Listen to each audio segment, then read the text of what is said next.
Okay, just want to show you another example of using the data and decimals and regression to determine a function that describes the data and then a prediction from it.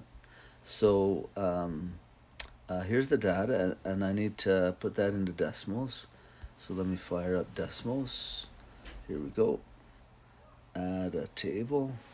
So my data is -3 and 7.5, -2 and 3, -1, 0.5, 0 and 1, 1 and 3, 2 and 6, 3 and 14. Now when you look there, you can see that the data looks to be like in a quadratic function. It's a parabola. So now I can use decimals to say, take a look at those points and come up with some kind of quadratic function. I won't do a linear function. Let me just do a linear one quick. Tilde mx1 plus b.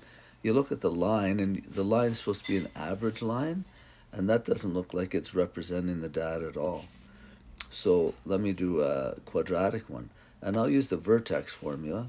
So x1 minus h squared plus k. There. So now you look at that the line that's there, and it follows those dots pretty close. It's not all bang on, and you can see the r value is 0.9884, so it's not perfect. Perfect would be a 1, but it's pretty close. It also shows that the a value is 1.1, and so when I take a look up here at my function, the 1.11, you see it comes from right there, and then this value of h is right there.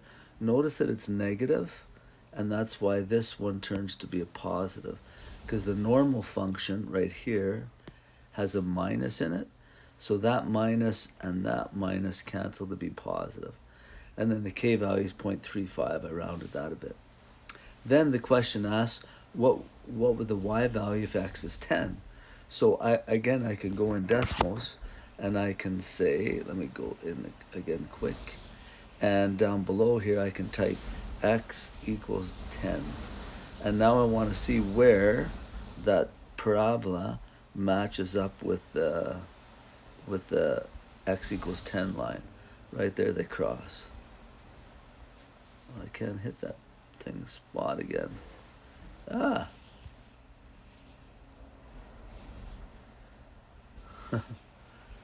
They're 10, 120.4, 121. I don't know where it is. Hopefully on yours you can get that to hit just right. Anyway, from the graph, I got 121.29. Another way you could do it is to take once you have your function here, just take that number 10 and plug it in everywhere you see an x, which is what I did here, and I came up with that. So I came up with that on the calculator, and it's a little different than what I had in the graph, just because I've rounded this number and this number and this number. It'd be closer if I didn't round them as much. All right, hopefully that helps you.